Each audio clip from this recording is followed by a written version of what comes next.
2, 1, 0. Let's start. Good evening and welcome to the Nighttime Heat, right here on Prime FM 105.5. We are streaming live tonight as usual, right here on Prime FM Monrovia 105.5. You can watch the show on Prime FM Monrovia 105.5. Also watch the show on our YouTube and our Facebook. That's our YouTube channel and our Facebook as well. You can watch the show. Just tap Nighttime Heat. You're going to watch the show online, either on your Facebook or either on your YouTube. This is your only boring talk show. And of course, today, the week begins. And tonight promises to be very interesting. As always, our panelists are coming in gradually. And a lot we're going to talk about tonight on the program. Please, again, let me implore you, kindly share the show, share the live video, so that your friends, your relatives, your loved ones, your partners can also follow what's happening tonight on the program. Like I said, this is your only boring talk show. You listen to this show, it's difficult for you to just go to bed. Your eyes will be wide open until after the show, because every bit of the show is very, very intriguing, interesting, and so that can afford you, to go to bed until after the show. So kindly share the live video so that your friends, your relatives, your loved ones, your partners can also follow what's happening tonight on the program. Saba George is my name. Like I said, and let me just acquaint you with what is coming up before I can introduce my esteemed panelist. Well, tonight I'm sure you're quite aware that the political leader of the ANC, Alexander Cummings, today spoke to the people of Liberia through the media. A couple of things he said. We're going to do a critical analysis. Whether those things are reflective of what's happening in our country, or whether he made them up. And so tonight we're going to talk about that. Finance and Development Planning Minister Augustine Gafuan has painted Liberia's progress at a high level UN panel. We're going to talk about that as well. What did he say? Was he accurate with some of the figures? Was he realistic with some of what he said about the progress Liberia has made, or Liberia is also making? We're going to talk about that today also on the program. His Excellency President Ambassador Joseph Human Boyka, returned over the weekend. And of course, he made a very short reaction to his critics about his trip to Turkey. We're going to listen to the president and see what we can talk about regarding his reaction to the public. Well, the lawmakers, are expecting to host finance chiefs that include former finance ministers and current minister, bank governors. They are due to face the lawmakers on unaccounted revenue. Understand, millions of dollars, hundreds of millions of dollars. Understand, they are unaccounted for, and so the lawmakers want to know basically where did those monies go? How were they expended? And we're going to read what we have concerning that hearings. Well, the investigators, they are the 90 million drug saga, the 90 million drug investigation is still ongoing. And we understand so far 2 individuals I have been remanded at the Monrovia Central Prison. In connection with that, that's Paul King and Philip Yeo. I hope I got the name right. They are the two currently. But Philip Yeo, that's Paul King. His wife, wrote and said, well, the agreement on which her husband returned to Liberia has been overturned. We're going to read exactly what she said. We talk about that as well on the program. Let me welcome my panelists who are here for now. First to come in, Mr. Desmond William. Mr. William, welcome to the program. Thank you, sir. Good evening and a pleasant good evening to all of our followers, our viewers, and our technical staff as well. We always told people access to information, it is not a privilege. It is an inherited right, and of course, it is our responsibility to keeping the public informed. So I'm honored to always do what I love best. So we look forward this evening, for a very interesting conversation as always. Well, thank you very much for coming. Always really appreciate your contribution on this program. Let's welcome Mr. Moses Sandy. Sandy, welcome to the program as well. Thank you. Are you hearing me? Yes, we are hearing you. Are very clear. Yeah, thank you so much, Sava. It's indeed a pleasure to be here today. I had to take a little bit of my time just to make sure. And forgive me for breaching your protocol, for me to come via audio. Thank you. Yes, no problem. We understand, Moses. Let me welcome George Kennedy. Mr. Kennedy, welcome to the program. Thank you. Good evening to you, and to Mr. Sandy, the rest of the panelists who are here and out for now. I want to say thank you to our many listeners and to our technicians. Thank you. Okay, gentlemen, let me first hear from each of you. As usual, we do this on the show. To hear first from you, Mr. William, what is it trending apart from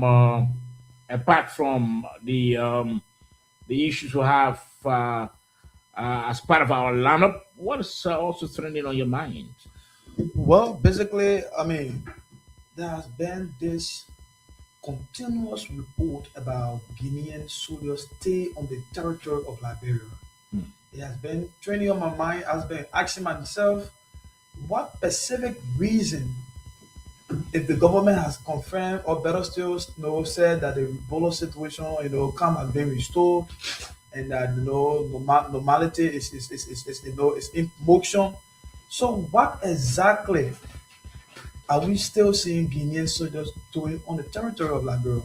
That has been concerning. It has actually been disturbing my mind. And I just wish I could have anybody give me an honest answer to this. For like you asked, yes, this is exactly what has been training my mind, and it is still training on my mind. Okay. Kind of so concerned.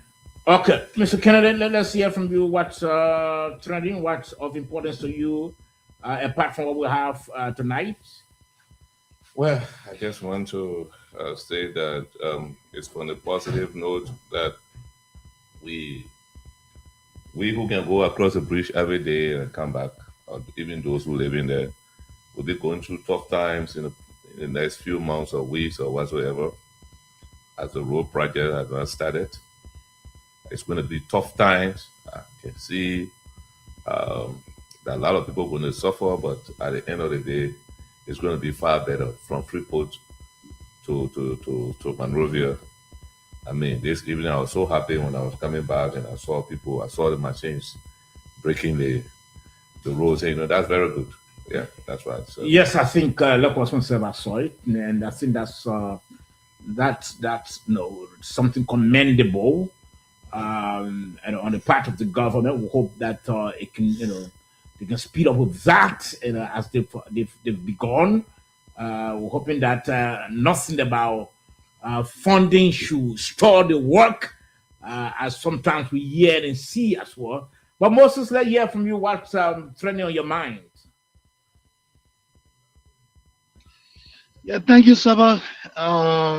From my end, yeah, what is training on my mind is a personal situation that I think I need to nip in the bud.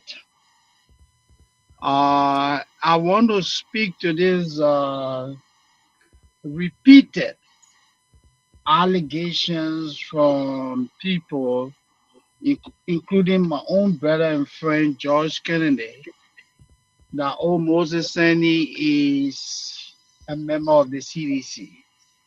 Moses Sani is aligning with the opposition. So I have spoken about this before, but it seems that it has not sunk in yet.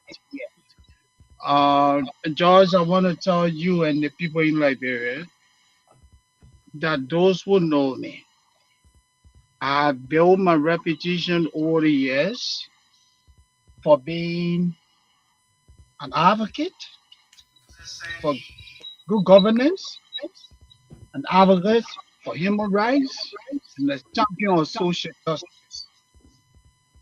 I belong to no political party.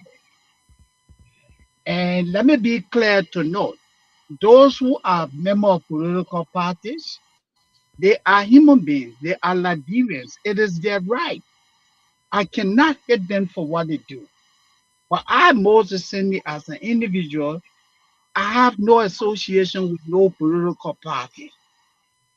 If my friend and brother George Kennedy has the evidence, and the gentleman from the Unity Party who has the habit of calling and trying to impugn my character, oh, you know, this guy, the CDC man, this guy, the CDC. I am throwing an open challenge to you guys tonight. I want you to prove me wrong. I will designate my brother Sober George as my power of Antony. If any of you can bring that public evidence, I hear this guy is registered with the ANC, is registered with the CDC, is registered with UP. If you have that evidence, take it to Mr. Sober George. I will wire you 1,000 US dollars. I am not saying this because I want to come across as arrogant. No. My character means a lot. It means a lot. I built my character over the years. So if I'm speaking to something that aligns with what others are saying, that doesn't mean that I hate a political party or I hate a particular individual. I just like to speak my mind. You speak to people who know me, friends. That's who I am. Okay. Thank you. Thank you. George, you want to... Yeah, I think you guys are called in on the last show. The listeners are our witness. And, you know, when we said what you do, you don't have to be a member, you don't have to be a card-bearing member of a political party for people to know whether you are opposition or not. Your advocacy, the direction of your debate can show. How can we be discussing someone who is in court and file bond, the bond has been challenged? Then you take the entire discussion deviated from the entire topic to go to how FOIA project are corrupt. Do you have evidence? Okay. So this thing, let Mr. Sandy understand. Sometimes he can use some sarcastic remarks. He can look up, we can be on the show when we speak, say government apologies, this and that. Nobody can speak. If he speak like opposition here, somebody will correct you. Somebody will come with funny. If somebody speak as government supporter here, somebody will tell you something government supporter. And I want to hate you. Nobody, 1,000 is not anything for us on the show here. I mean, me, I don't want your 1,000. But nobody going to control how we respond to issue. If you are going off tangent, I'm going to say the truth to you. I hope you bear it. I mean, accept it as it is. All right. So, gentlemen, I think Moses has made his clarification, and which is very important. If someone differs with the Unity Party's policy or whatever it is or actions, it doesn't mean that the person is is a member of the CDC or is a member of the CMC or is a member of the AMC. No. The person could be just an independent voice, who just feels that they are not quite happy with some policy or action of the Unity Party. But let's get into our discussion quickly, like I said, first on our agenda tonight, we'll be looking at the press engagement held today by the ANC political leader Alexander Cummings. He said a couple of things, and let's see what are those. Let's discuss whether they reflect exactly the reality on grounds or whether he was just trying to make up as well.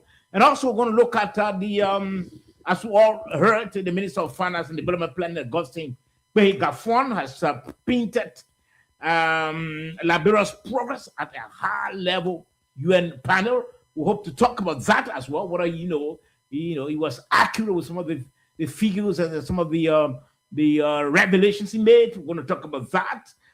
President Bouaka has returned to Liberia. He came just over the weekend from Turkey, and of course, he made a reaction to his critics and people who thought that his trip was just personal and not about the Liberian people. You hear how the president responded. We're going to talk about that as well. Finance chiefs and central bank governors will be appearing before the lawmakers, for to answer to some unaccounted for revenue. We're going to talk about that as well. Now, the deal that brought Paul King back, we want to send from his wife. That deal appears to overturn. They didn't go in line. The investigators didn't go in line with that deal. He came to serve as a witness, but he's not behind bars. We're going to talk about that later on as well on the program. So that's the shape of the nighttime heat. Kindly share the live video so that your friends, your relatives, your partners, your friends, your everybody who connected can also watch the show and know exactly what's happening tonight on the program. Let me welcome our legal mind on the program, Edwin Formula. Edwin, welcome to the program. Thank you, Sava. I'm glad again to be here tonight. How was the weekend? The weekend was okay. I had this stuff called run around on the finger. And of course, it gave me some tough time, man, for almost 2 weeks. But later on, it has burst now and it's drying gradually. Yeah, sorry to hear that. But again, we're glad to be here tonight to discuss these issues that are very important to Liberian people. Okay, thank you. Now, let's listen to comments, the first video there. Let's hear him first, and we can do a discussion. My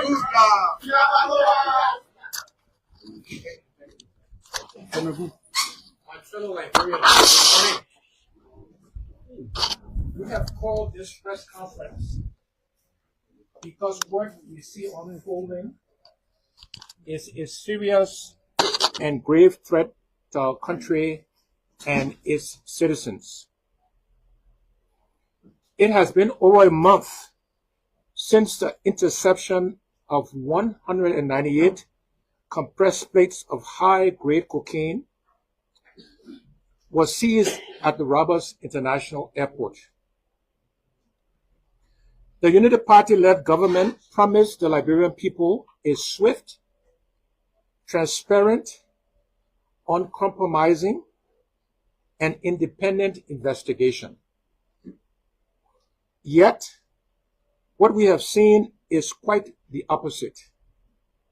The investigation has been secretive, slow, and seemingly compromised.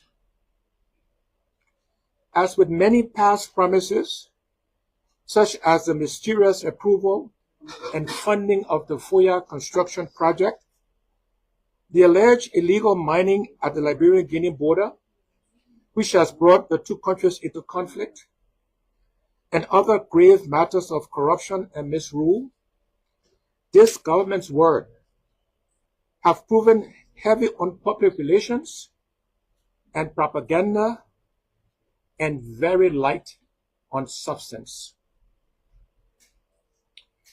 Like many of you, we are deeply troubled and frustrated by the slow, sloppy, and suspicious manner in which this investigation is being handled. And that is why we have consistently called for an independent investigation. Instead of clarity, the government has offered confusion. To date, the government has not told the public how such a massive quantity of cocaine entered our country, who brought it here, or where it originated. Are we to believe it was manufactured here in Liberia? The United Party-led government promised to investigate and charge all of those involved, including the big hands in government. Yet even the slow-paced charges have only focused on the low-level handlers. But how does such a huge volume of cocaine enter any country and transit through without the knowledge and authority of people who have significant power? That is the million-dollar question the public and all of us are asking. Even more alarming is the revelation before the Liberian Senate that Michael Brown, otherwise known as U.S. Marshal, a central figure in this case, previously jailed for drug trafficking, a non-bailable offense, has mysteriously slipped out of prison and vanished without a trace. The government claims 5 suspects have been charged, yet admits it does not know the whereabouts of nearly all of them. The only suspect presented to court weeks after it was clear the drugs were at his home and his workplace is the one who voluntarily surrendered. This raises disturbing questions about collusion between state security personnel and the big hands within or close to the corridors of power. This, my people, is unacceptable. This is unacceptable. Fellow Liberians, let us remind this government that drug trafficking is not just a crime. It is a direct threat to our national security, the integrity of our institutions. Okay, so gentlemen, that's the political leader of the ANC. Alternative National Congress, is that the name, right? Yes. Okay. I'm not familiar with the ANC. I'm not familiar with any political party's name. So I'm not a politician, I'm a journalist. So I don't want to know that. But you did political science, right? I did political science, but I'm not a politician, I'm a journalist. So, gentlemen, so let's hear all of you. Yes, he indicated that the investigation is secretive. Yesterday, he didn't use the word sluggish, but in another word, slow, almost the same. He says snappy. Snappy and slow and Snappy, sluggish and all of that. So, although contrary to what he said, the investigators have been making some, they have been painstakingly investigating the matters and bringing people to book. But that's his own opinion. Let's hear from all of you what you made of what he said.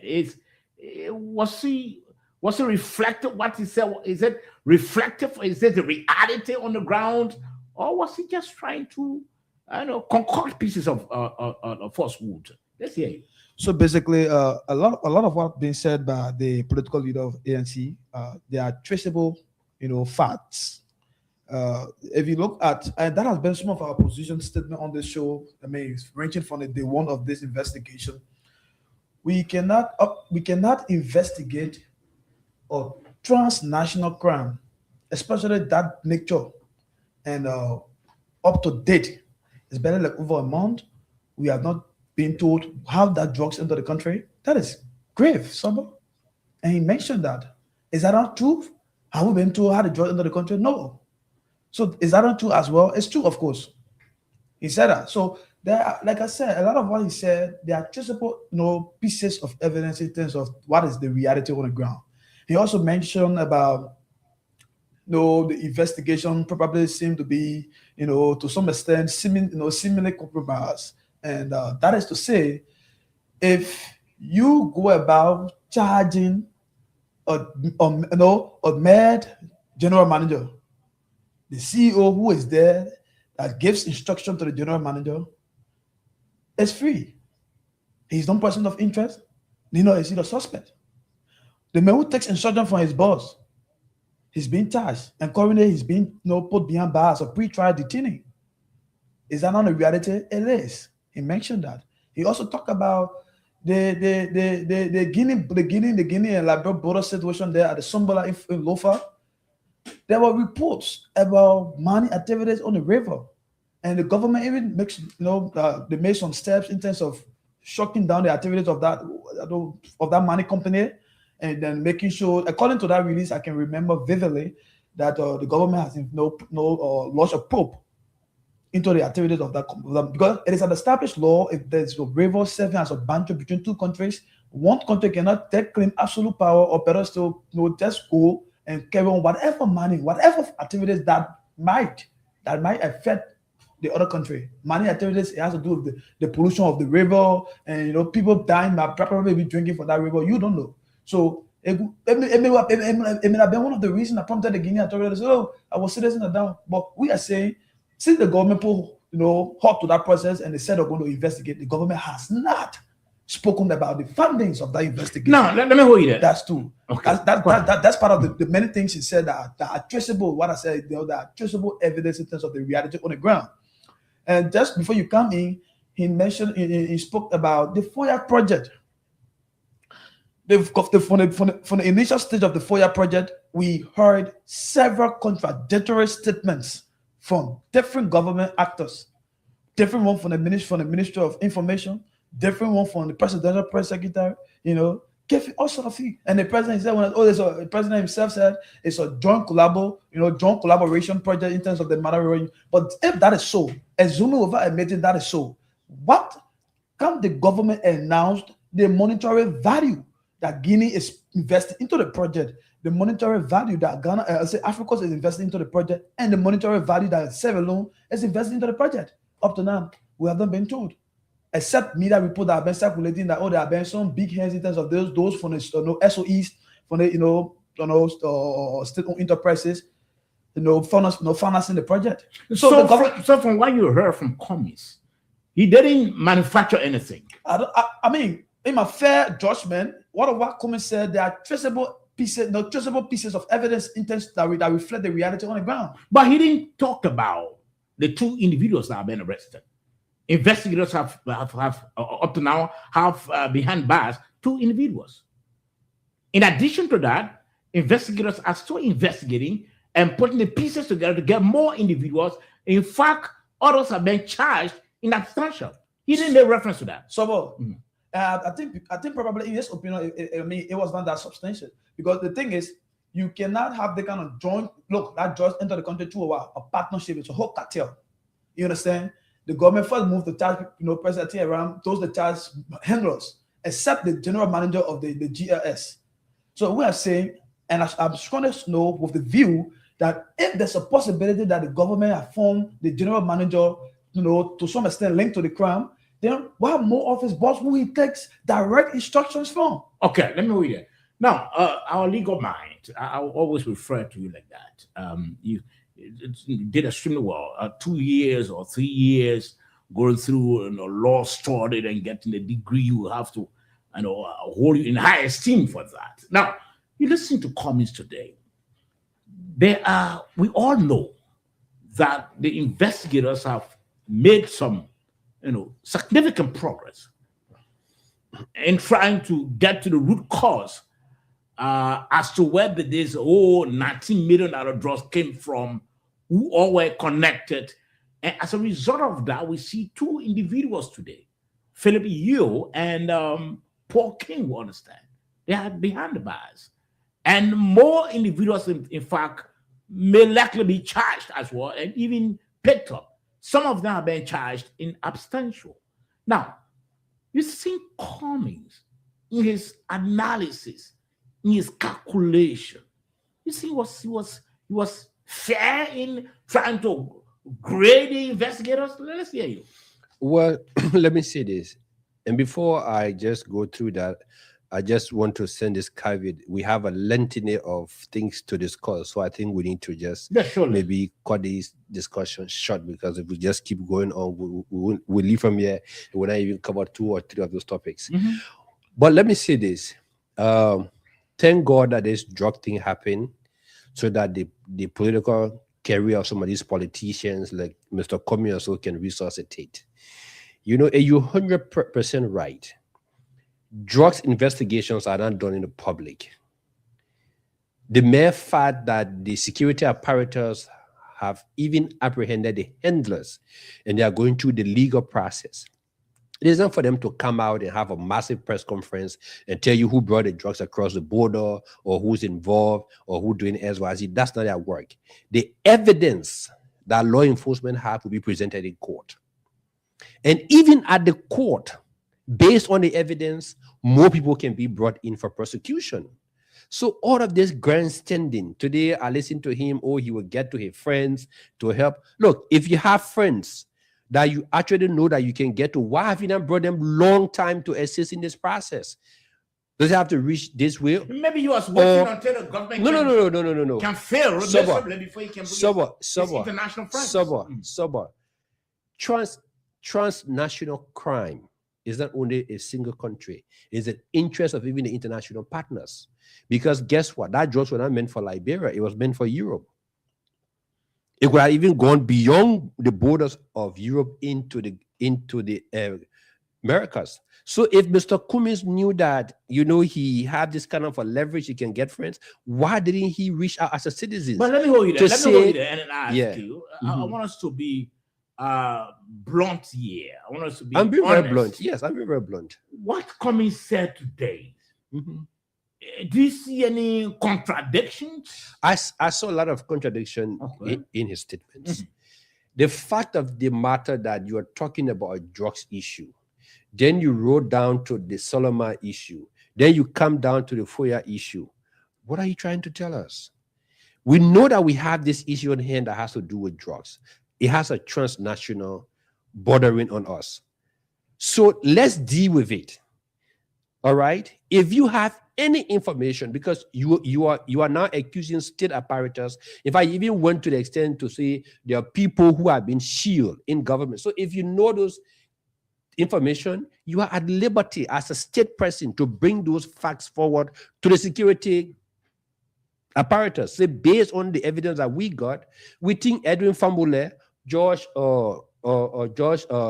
Kennedy, they are the prime people in the government that are involved. But by you taking the microphone and think that you can defame, try to cry down. First of all, this case, as you say, is in court. You don't expect this thing to be in court. The prosecution team taking evidence to go and take it to court, and then they come out again and start shouting, having elaborate press conference every day. You talk about a person who was arrested, or this guy, or Michael Brown, who literally look. And I said it on this show consistently. We have a law that says after 2 terms of court, once the state have not brought a case against that individual, the court will release them. There are people who've been behind bars as pre-trial detainee for years. They just need a lawyer to go and say, look, this person has stayed beyond a certain period of time. The court will release them. That's how you see some people walking here and say, but the man went to jail, and then after 2, 3, 4 months, he's out. That's what the law says. So do you expect the court to just keep people behind bars without the state bringing a case against them? That's not how it works. Mr. Kennedy, you listen to the ANC political leader taking a swap at the government today. He talked about how the investigation is slow, it's been compromised, and you need I like to use his word, seemingly compromised. That's what I took note of. And I want to start with the FOIA project that he spoke of, right? I thought Mr. Cummings wrote the LACC to investigate this FOIA project. Oh, why didn't he ask the LACC for a report? The head of LACC appointed by the past government You get it? About the report, how far have you gone? So he came to get public sympathy. It won't help. Okay. He said, why is it that the security have not charged the big hands? Who are the big hands? Who are the big hands that he's talking about? Big hands relative. Which big hands do you know that you're not naming? So it means that you should answer some questions to the security, to the investigators, because you might have known something that they don't know. That they should ask you to tell them who are the big hands. His own quote, for me, I listen to him. I just quoted, he said, so are you insinuating that the security needs to call him now? But the fact is, if all you get information and going to public to say, hey, you should be able to help the country with the information, the big hands that you know. Okay. The second thing that I look at here is say the investigation is slow, is sloppy, is suspicious. And you know, what is your suspicion? That you can't tell the public. What is your suspicion? For me, I decided to take note from his own comments, right? So, and the other thing that he said seemingly compromise. To him, in his view, the investigation is compromised. So nothing good will come from all of it. The most surprising part of Mr. Cummings' comments that most people, that even some of us in studio passed by, is he says someone who came to serve as witness has been charged. I wonder what's going on. When the charges against Mr. Kings was read, the police, the government said the charge emerged from communications, telephone communication, text messages. I don't know why when people speaking what people can really listen. Isn't this well-learned man know that you can be a witness in a case and you can also turn out to be charged for your role in a crime? Isn't he also aware that you can be involved in a crime, though you participated, but you can also turn to be a witness based on your cooperation?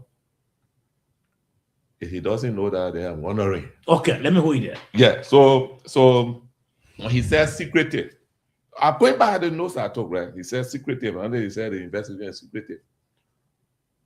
Yeah, Mr. Gomez, you should be helping the public. To say something to try to buy a way to the presidency is something, because when matters are in court, if you go talking much about it, call it big words and prejudicial. Prejudice, right? Yeah, prejudice. It's wrong under our law. Subjudice. Subjudice. You don't go giving details or investigation, ongoing investigation, while the matter is in court. Well, let me ask you a question. Yeah, let's go ahead. All what Mr. Cummings said, are they not a reflection of what we see in the investigation? Well, I will be very objective. The truth is, we all complain here that the process was too slow and we wanted the government. And he said the process yeah, slow. Yeah. So he's correct. We all complain that the process was. He's correct. People have been charged, so I cannot talk about slow pace now. People have been charged and followed to court. All right. Some people have been charged in absentia. At the time where the state had not charged, at the time where the state had not taken people what did to he court. say that you don't agree with? What did Cummings say, Mr. Cummings say, that you, Kennedy, does not agree with? This is the reason why I catalog everything that he said I don't agree with. The investigation is secretive. You don't agree with Is that. it secretive? Or Similar compromise. You don't agree with that. No. All investigation in the world, when they say investigation, they're not open like this to the public. Especially criminal investigation, it's always closed. So he comes to say that. I will caution his reasoning. Okay, let me hold you. Yeah. Moses, let's hear from you. I'm sure you listen to the ANC political leader. What did you gather from there? Very good question, Sava. Very interesting discussion. Again, like you asked, did Mr. Cummings misrepresent the truth? Let's go and take a closer look at what is obtaining in the country. And that is where Cummings came from, to draw the correlation between what is happening now and what is happening in Lofa. Cummings said the Barker administration practices what? Selective justice. That's why he made reference to the situation in Lofa. That you claim to be Mr. Clean. But when you are enforcing the laws of the country, you look the other way. And every one of us on this show here can agree that the Barker administration is not honest about what is happening in Lofa. That's what Cummings was talking about. Now, let's come to the current poll. Cummings said the government, as part of the poll, has produced confusion rather than clarity. What is he saying? Let's look at clarity. Cummings wants to know where the drugs came from. Have we gotten that information from the government? Have the government disclosed that? Where this drug came from? Did the drugs come from the sky and enter the country? Cummings wants to know why. The main perpetrator of the crime. Cummings said the government is prosecuting people he considers low-level individuals. So we can't come and say, well, he's not saying the truth. Look at the people who are being investigated, right? The guy who is in gentleman, the guy who is currently in prison, Michael. Not Michael, or Mr. King, who is currently in prison. Paul Jimmy. Paul. He said he spoke to a gentleman called Michael Brown, who turned out to be Rahim Ba.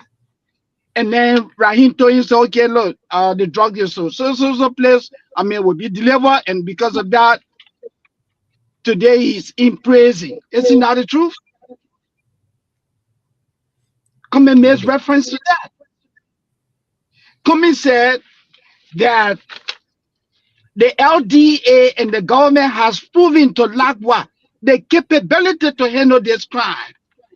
So because of that, he's going to mobilize international support. What is evil about that? And the man is volunteering to contribute to the process. It is an initiative that he has decided to offer. That, hey, I will be a part of this process. I will utilize my international contact so we can get this job done. So what is evil about that? To say, oh, why this guy never came forward, over 20 months or since June the 8th. And my brother family, let me tell you, thank you the other day for standing in defense of me. But Mr. Family, if you're doing something, I can choose to come say, look, this is the time that I want to help my brother family. Somebody will now say, oh, well, why is it that when family needed help all along, was it not working? So this is what this guy is offering. He says he's willing to help. So let's appreciate that. Yes. Okay. So from what you listen to from Mr. Cummings, all what he said is just a reflection of what's happening. Absolute reflection of what is happening in the country. And then quickly, let me punctuate my statement by saying this. The investigation, the probe, is very slow. And I am not a lawyer, but Mr. Family, who is in studio, can agree, like, yeah, in the United States, whenever there's a bust, the police or the investigators will continue to work.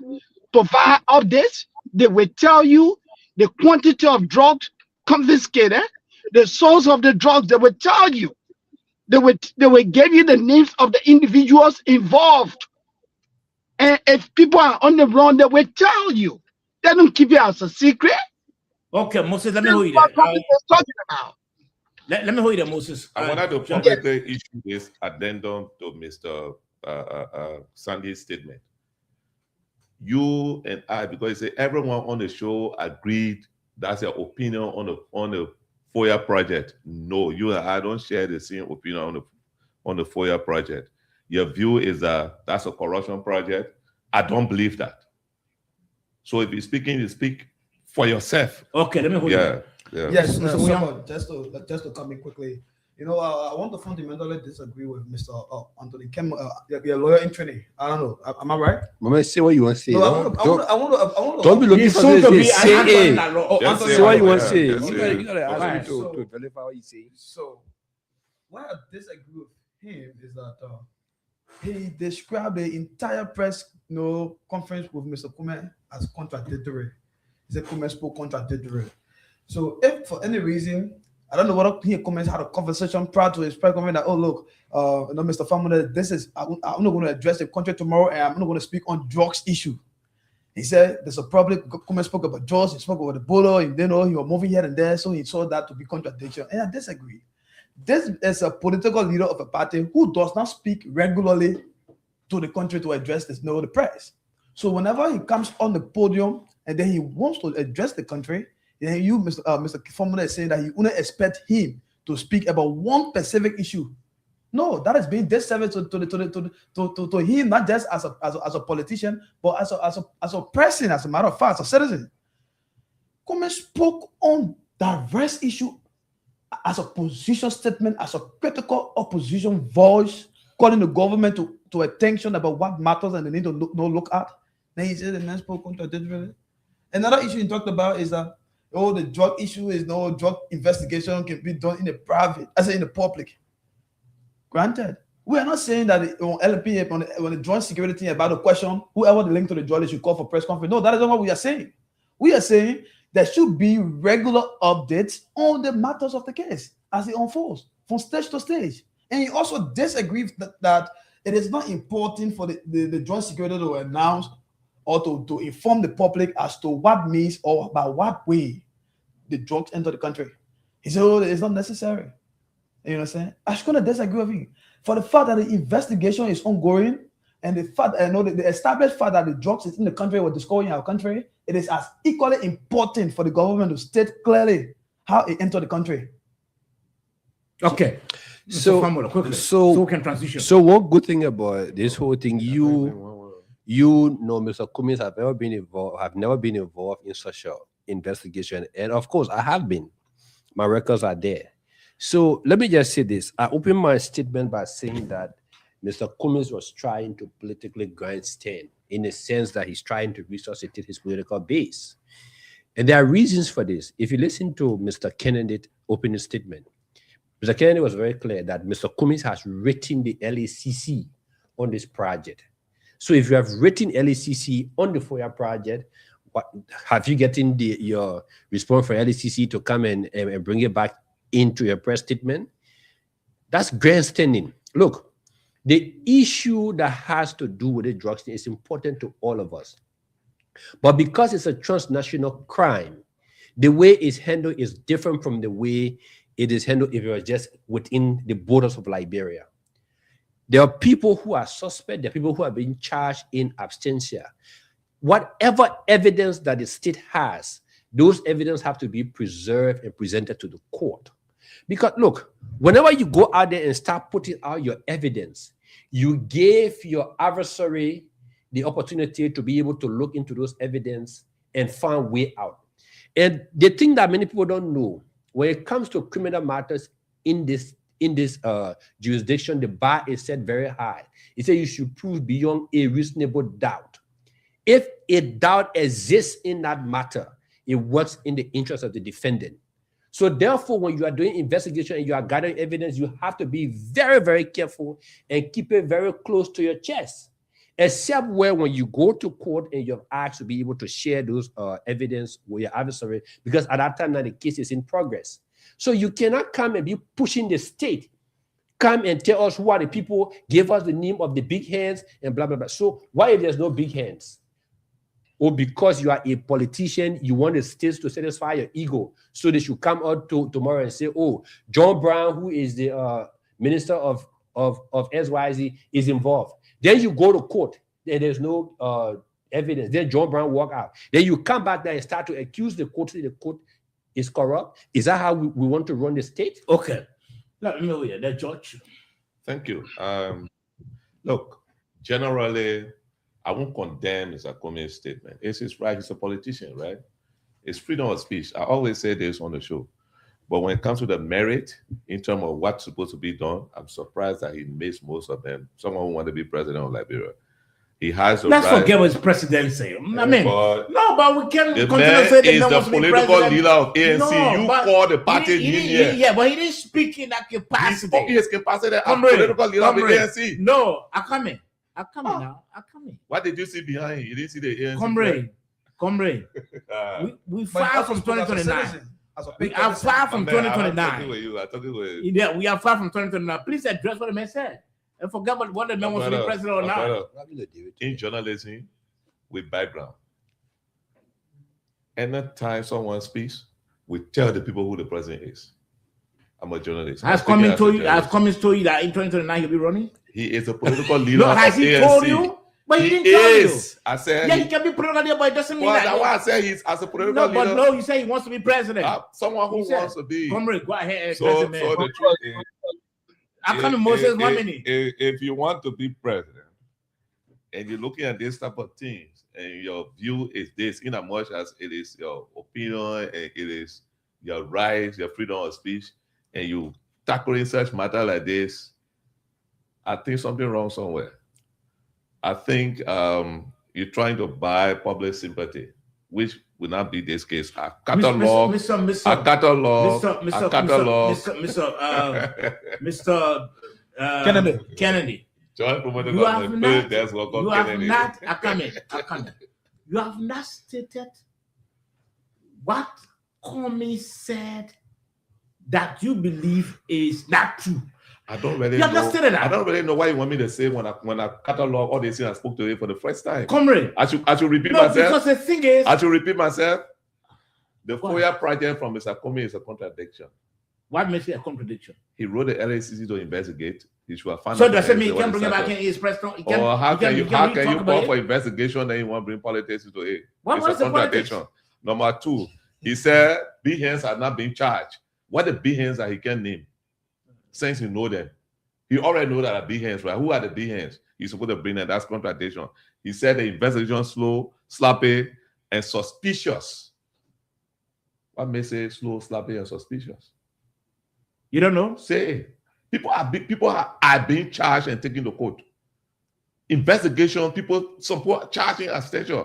It stays slow, sloppy, and so you came here and told the Liberian people tonight, Mr. Cummings, that Mr. Paul came to serve as witness, so he should not be charged. Okay. So no, it's a major one. So you telling me seriously that you don't really know anything about the criminal? Okay, let's hold it. Let's hold it. Yeah. Moses, let's hear from So you. to he came as witness, so he not be charged. Yeah, you know, Lord, Sovereign, and George, what you did tonight, this is the same problem that we have at the Ministry of Information. You guys just don't speak to the issue. Oh, this is the man who wants to be president. That's not an issue yet. The man made a profound statement that the investigation is sluggish. Let me elaborate on what he's saying to you.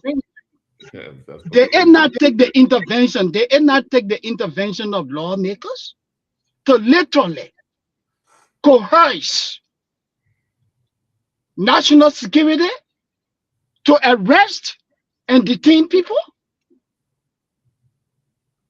This drop box was June the 8th. The director of police and the others went to the Capitol, and the lawmakers literally taught him policing, arrest, detain. Do you think that should be the work of the lawmakers? That's the sluggish aspect. That's where Comey is coming from. Comey is saying that this thing is slow. You're not making progress. Is he lying? Comey is saying that you have arrested low-level people. We want to know the key perpetrators. Who are the importers? Where did the drug come from? Do we have that evidence? Don't you think that as Liberians we have the right to know? And the government has not produced that? Instead of delving into that, You have chosen to denigrate this man by saying that is the man who wants to be president of Liberia. Is that the issue? Speak to the issue, my brother. Thank you. So, gentlemen, So he spoke to me, right? I was No, there but you spoke before patiently. you No, came he in. said Come on. George. That means he's speaking to Red. He called my name. He said because. Oh, respond. Fine. Let me really tell you, So you Mr. can Sandy. say you can say I'm biased So, against Mr. the guy. Sandy, You know, your man Mr. always Sandy, accusing me. Respond. I enjoy your passion, the passion of your voice in supporting Mr. Cummings. But your support for him in whatever ways, while I on this, on that, any other demonstrated program how to describe how you support him, doesn't represent the fight, just as mine, because everyone else expressing our opinion on this matter. The investigators, the state, the government is the one that doing the investigation. The people he said, the partners he said, well, maybe they're in Europe because the American boy he wants to go to, they are right here part of this investigation. So which partners, when somebody want to buy political favor from me, you think I will sit on this radio and agree with you? No. Go ahead, Mr. Okay, gentlemen, we'll have to transition. I think we spoke about that sufficiently. Few days ago, the Minister of Finance and Development Planning, Augustin Gaffwan, has been attending this high-level UN meeting or panel, and at that forum, someone tried to call us in. Who was it? I take this call quickly and let's hear the pressing. And at that forum, he was able to paint progress that this country has made. Yes, shortly we come back. Maybe the person wants to just, weigh in on the drug issue. Let's see who is the person trying to call us in a foreign call. We can take them in before we transition quickly. And the minister was able to talk about the progress we've made as a country, as a people, in achieving the sustainable, is that development goals? Yeah. SDG. Okay, so we're going to listen to him and see and hear as to whether the minister was accurate with what he said, and we'll have a discussion around that. Okay, so let's try to play that video quickly concerning the Minister of Finance and Development Plan. The presentation earlier, and then we can go through the other one. I invite His Excellency Augustin Capet Gaffwan, Minister of Finance and Development Planning of Liberia, to make the presentation.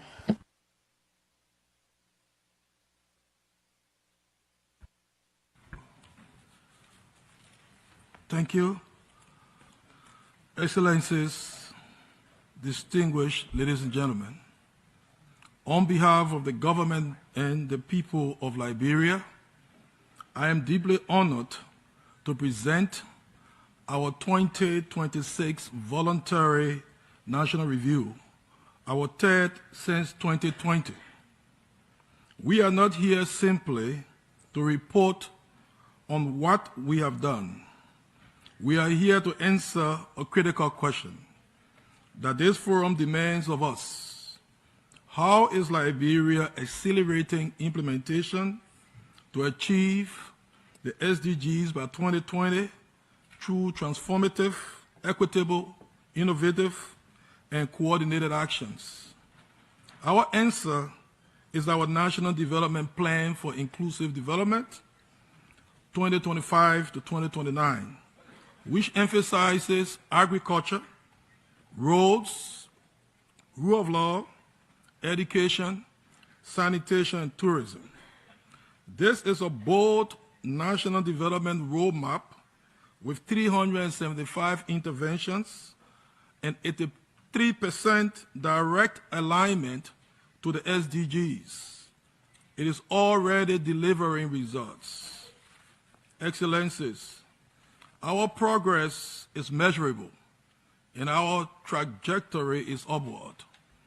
Despite a turbulent global environment Liberia's GDP growth is projected at 5.5% this year. Inflation has been contained at around 5.3%, down from double digits in 2023. National poverty has fallen from 34% in 2020 to 29.6% in 2024.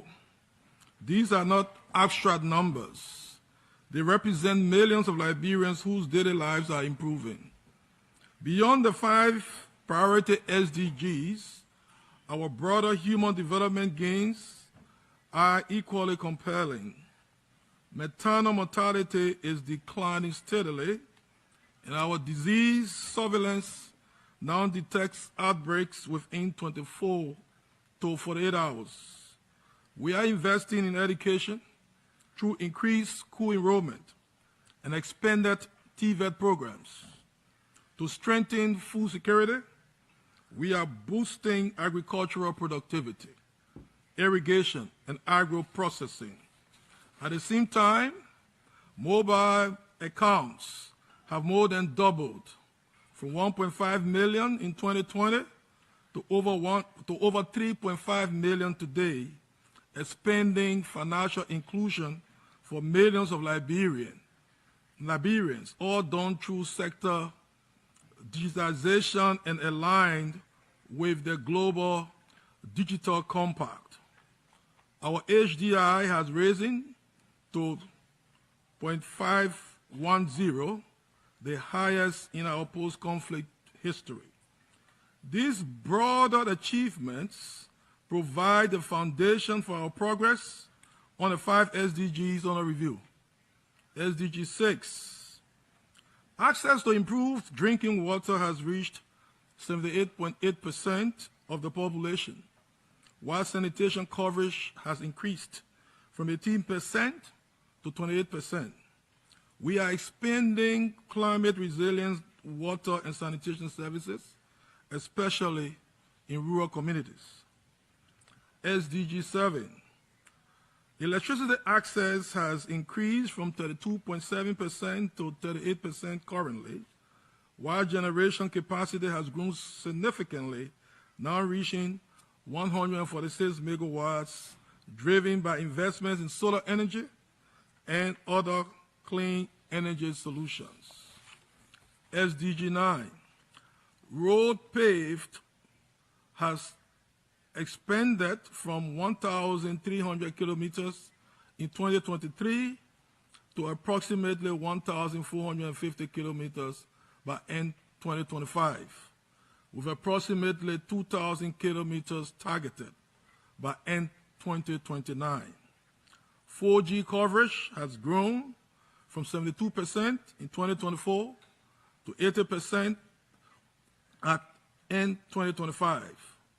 We are constructing Liberia's first special agro-industrial processing zone that will promote industrialization and enhance job creation. SDG 11, the share of the urban population living in slums has declined from 65% to 59%. Investments in urban services, community upgrading, and local roads are creating more inclusive and resilient communities. SDG 17, partnership for the goals.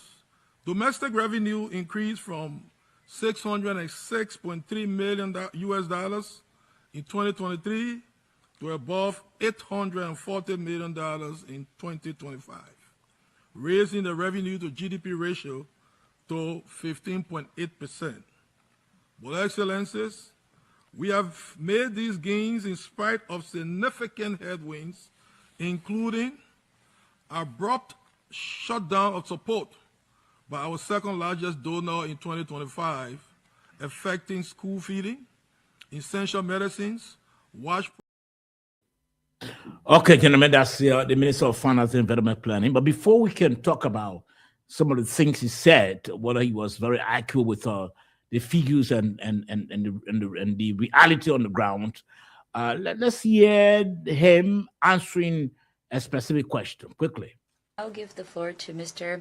Agustin Kefe Nguafuan, Minister of Finance and Development Planning of Liberia. Thank you very much. With regard to the question on SDG 1, Liberia expanded. Liberia is taking a multiplicity of measures to ensure that we address some of the teething challenges.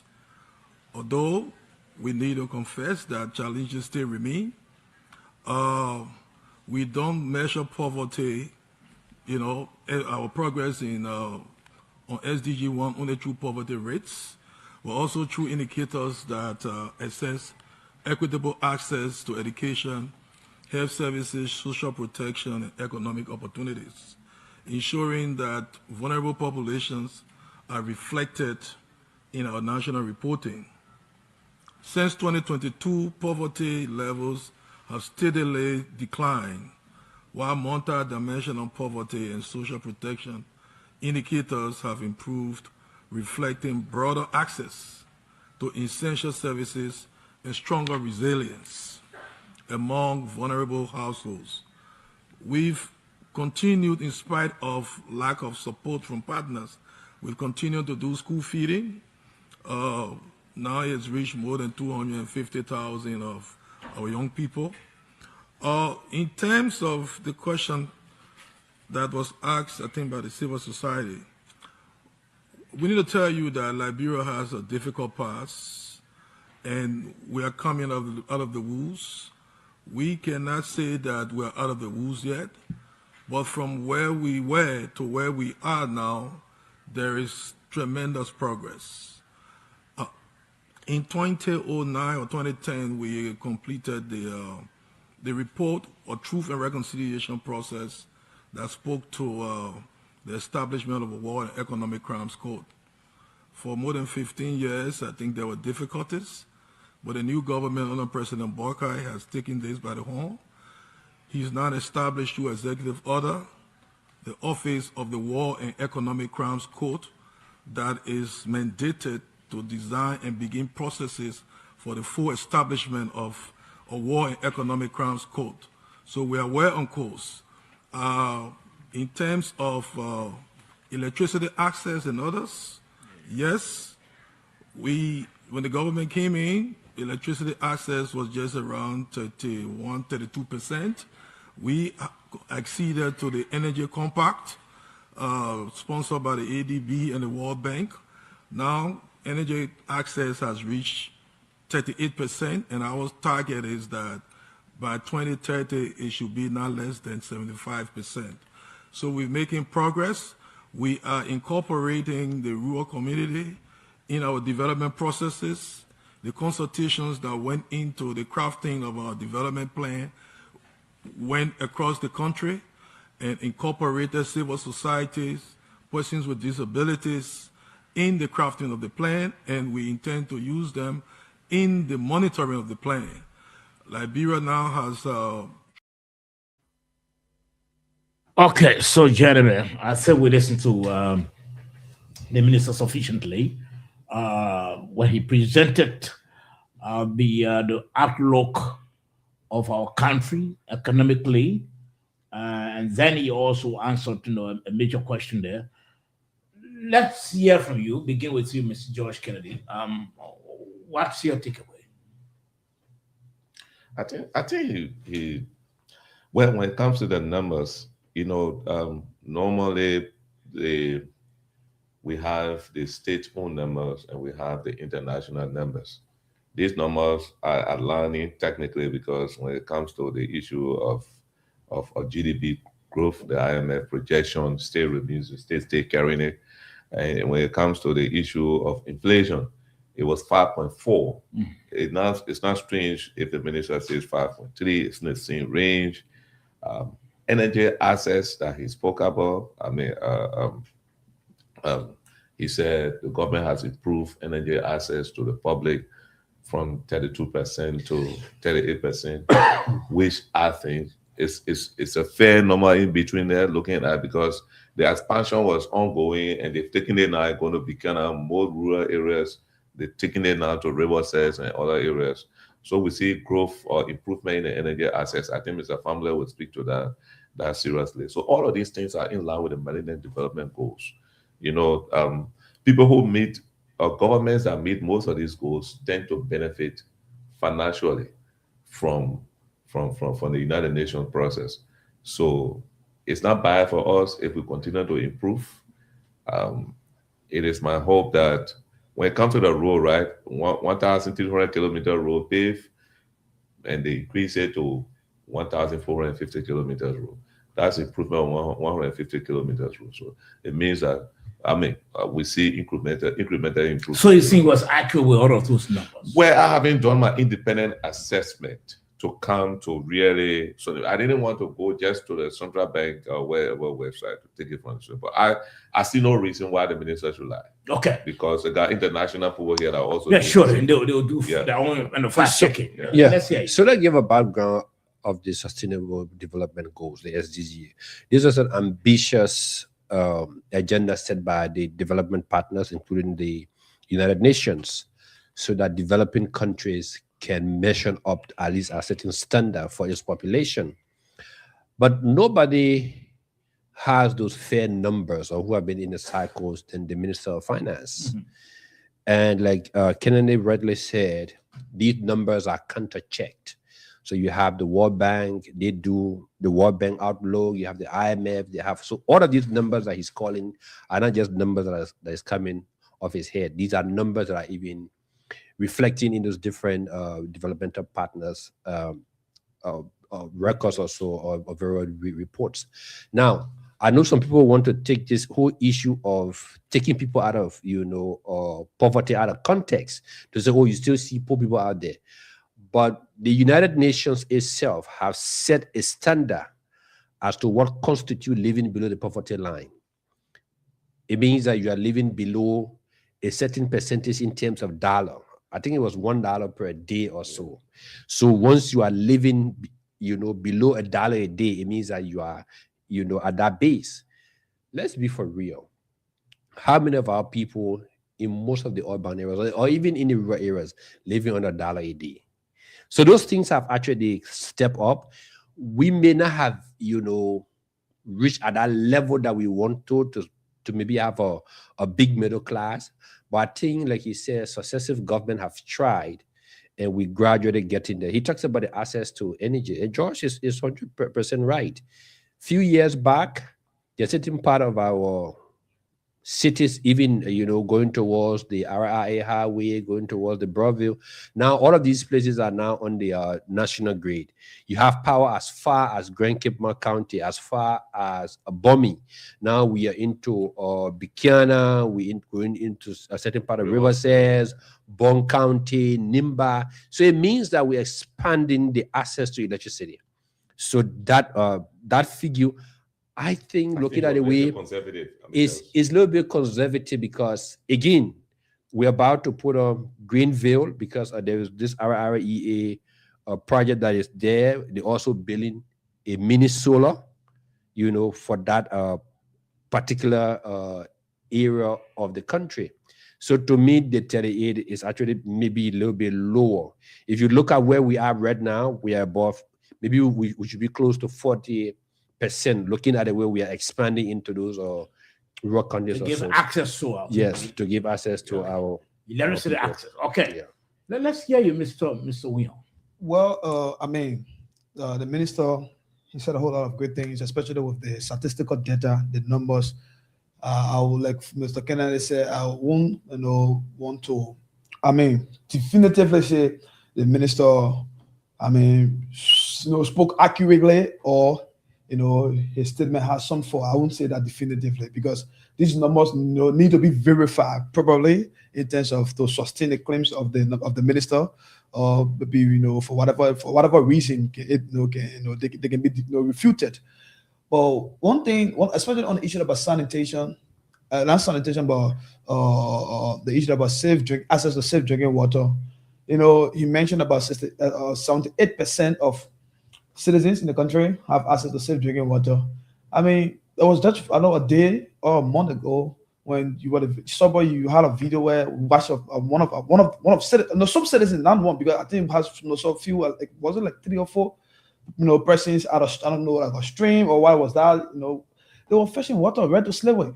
You understand? Just imagine in the heart of the city, Monrovia, you still have people still get access, of drinking water from creeks, streams to some extent. It's troubling. So I think when you mentioned that 78% of our population have access to safe drinking water, in my honest opinion, I thought he was somehow being economical with the truth. Yes, but to some of the things he said, a lot more. I mean, like I said, these numbers need to be looked at. And one thing, when it comes to the question about the poverty rate, he said, no, we cannot measure poverty rate, not just only by, reducing poverty, but also improving access to education, quality healthcare. Also, but one of the things I've realized, especially from the report, recently on the maternity death rate in our country, it was kind of alarming. I don't want, if I to guess, it should be something around 60 to 78 in terms of the percentage, the increment percentage of the number of deaths, as a result of child labor. So I mean, these reports are also, these kind of figures, these kind of facts, I mean, they are sometimes, to some extent alarming, So, but when the minister spoke, yes. He spoke as a minister of information. I said as a minister of government. Okay, let me. Moses, you listen to the minister of finance and development planning. Let's hear your take on that. Thank you, Minister Gafwan, a brother, a friend. I can say that the government is making gradual progress. I say so because some of the data that Gafwan released, if you look at them critically, and I would take this with my brother on that, and Gafwan is not in the field gathering data. Whatever data that he reported, the data was gathered by sector heads and given to him. He reported that. So those data need to be verified. Let's take, for example, water. The connection of people to drinking water, purified water system in the country. He put that at 78%. You guys live in Liberia. That number, does it reflect the reality in Liberia? Absolutely not. Absolutely not. How many persons in Riverside County have access to safe drinking water? How many people in Lofa County have access to safe drinking water? How many people in Zredru have access to safe drinking water? 78, more than 78%? That number does not reflect the reality on the ground. I beg to differ with my brother. I beg to differ with Mo Ali, who supplied that information to Minister Gafwan. Now let's talk about electrification. You guys live in our country. You travel the country. How many of your villages and towns are benefiting from electrification? How many? How many? Let's be honest. Does the 38% reflect the reality in the ground, on the ground? What I can say is that the government is making progress. Let's recognize that the government has demonstrated commitment. But when you begin to throw numbers at people, the numbers must reflect the reality in the country. Now let's go to slum community. He talks about the effort the government is making, the inroad. I mean, just look at Monrovia. How many of you go to Slipway? How many of you go to Claratown? Don't you see how dilapidated those places look? How many of you go to Nuclear Town? Yorking Town? What progress has the government made in addressing the problem of sanitation in those areas? I can say the government is committed, but we can't go about celebrating when the reality do not add up to what the minister reported. Now, education, the school feeding program. The minister reported that over the years they have been able to feed 250,000 children, the school feeding program. Again, the education ministry supplied that data to Minister Gafwan. I don't blame my brother. That data came from the Ministry of Education. Is that true? Absolutely not. I have seen some disturbing videos from schools that the ministry claimed to have had feeding programs. Journalists went to those schools and they spoke to school authority. What the minister reported doesn't reflect what those people said. That 250,000 number is questionable. Now, lastly, let's talk about poverty. The issue of poverty in Liberia. You guys live in the country, you know it better than I do. There's extreme poverty in Liberia. This morning when I woke up, I saw a video. I shared that video in our chat room. Someone would say that's an isolated case, but I'm just using that video as an example. There are several people that are going through hardship in our country. There are several people, thousands of people in Liberia that live below $1 a day. That thousands of people that in that country that go to bed without regular meal. It is not debatable. It is the truth. All right, you made your point, Mr. Kennedy. No. I mean, I'm not that Mr. Sunday's opinion, so I'm not there to respond to. So yes, so let me just say a few things. You see, sometimes we see some of these videos on the internet and just believe that everything is, as bad as it is. The issue of Slipway, I've been around our community before. It is not just a thing that started today. Because of the location of where Slipway is down the hill, most often the people take water from, down the hill there, because when it rains, the water drains down into, I'm coming out, Chief, But in most of these communities, there are also these polytank stuff that I think even the government and other people, like even the representatives or so, they build these things there so people can have access to water. And sometimes you go there, you pay maybe $5, $10 for clean drinking water. We've done some before in this community called Rock Hill, or during the time of President Weah Chu, his wife's office. You go into most of these counties, even the lawmakers, they're taking hand pumps, they're taking even the NGOs. Prior to the closure of USAID, there were NGOs here who were building hand pumps in towns and villages. So if you want to actually counter these figures that the minister called, then give us the figure. We know there are challenges in the country.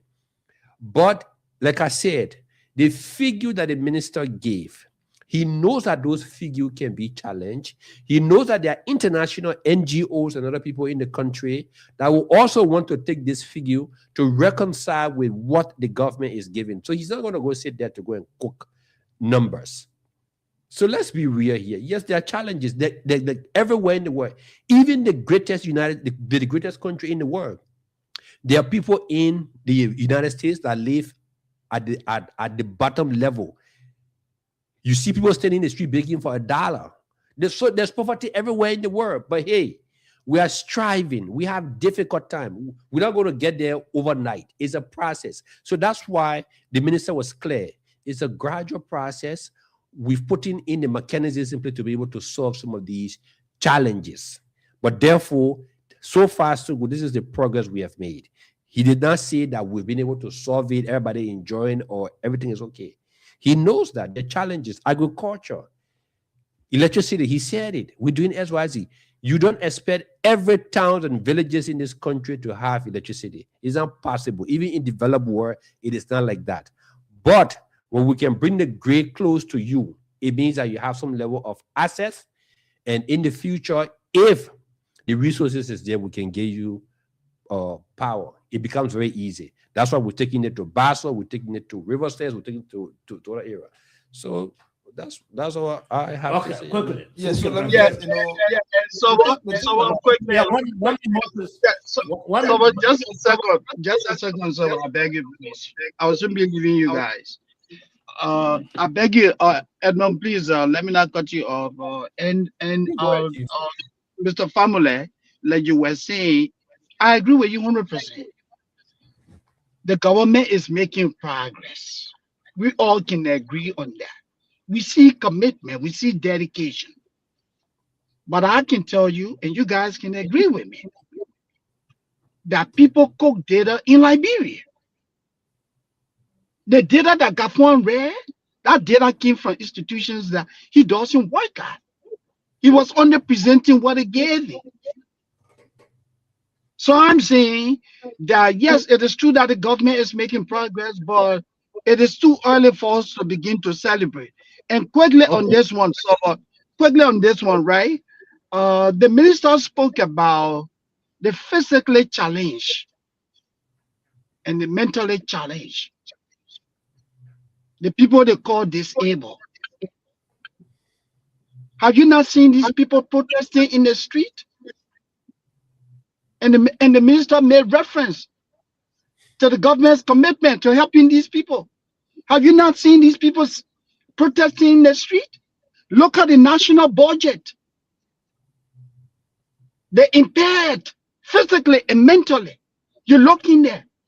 The commission that caters to the disabled, the budgetary allocation. The last time I look at the budget, it's less than $400,000 US. Can you imagine that? Do you have social services for these people? Absolutely not. Thank you. Okay. That budget you saw there, that number is not humanitarian, it's administrative operations. Yeah, to run the organization. To run the organization. It's not much on the humanitarian side, like the one they can use to feed them, do this one, that one. But John, entity has allocation. Yeah. Every entity has allocation. You put in there how much you're going to use for recurring expenditure, salaries, and others to keep the building. And then you also include in your budget money for what? Intervention. Take, for example, if I lost my house, I live in Liberia, I go to disaster management here. What can you guys do to help me get into a shelter? How do you have money for that? Absolutely. Have you not seen the people in the street protesting? Okay, Moses, we have to make progress quickly. Thank you. We have to make progress. About leadership. So basically, just before we make progress, when I listened to Mr. Formula, he said the reason why you always see people in slavery drinking from the running I didn't water. say drinking from no. I didn't say that. Don't misquote me. I'm speaking right here. I say using water because even myself I took water from there. Yeah. Whatever purpose they are using water for, and it's because they have asset, it's running down a hill and they live in a kind of position where they are below the hill. It is not the reality. It is the fact that they don't have hand pumps. They don't have access to safe drinking water. That's not true. That's not true. Don't argue. I live right next door to Slipway. I drew water from that same place. No, don't say things that you don't know. Go to Slipway and see how many chaos are there. Gentlemen, can come together, please. You don't live in Slipway. I'm not saying I want to invite you to Mapa Point right here behind the old MSF. So this is what I'm saying. Slavery is one of the one could say it's been forgotten. It's been forgotten in terms of social services. The video we saw actually depicted a condition of a lady who barely cannot have access to good water, taking water to go and cook. And you watch the video, there was a guy interviewing. She said, "Oh, we can use the water to cook, to use it to bathe, all this kind of stuff." So then you get my brother, Mr. Famous, and say, "Oh, and then because the people get they're no, passionate, Chief, when they say access to water, it doesn't mean that water in everybody's homes. I said it. There are, listen to me. There are pumps that are built in there, like it is right up here, up Ashmore Street here, where you can go and pay little for the water, maybe $5 or so. It's almost in every communities in this town. Now, if you choose, not true. Bossman, I lived right up how to call it, place, Johnson Street Hill. We used to go down that hill to draw water in gallons to bring it up. We use it sometimes to take bath, sometimes to flush the toilet. So it's an age-old thing. Secondly, maybe what you don't know, Slipway itself is not even a place for people to live. It is not there for an inhabitant, right? Slipway, as it is, it used to be during the colonial period. That was the point where those vessels used to dock. Over time, people have come and built shelter there.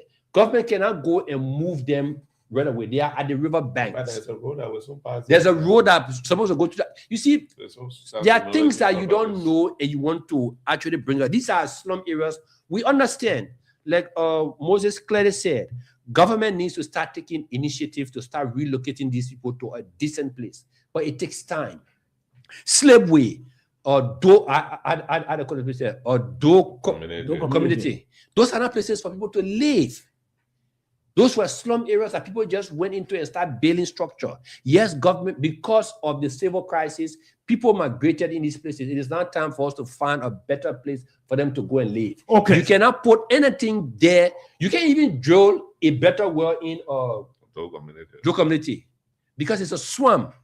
All right. So because you see, so if you look at that, technically he's supporting the fact that because the people are living in those environments, so there's a possibility that they should not have access to snow quality. That's not what I'm saying. No, because if you that's what I'm saying. No, you said from the slave wave incident, he said, "Oh, because the place that those days that was where ships need to dock, and therefore people shouldn't be living there." And people I'm not saying people shouldn't be living there. No, don't you think people to yourself on the show? You said it. Anyway, some of why that make progress. I said that's not a place for people to live. That's not uninhabited. I didn't say people should live there. I spoke English.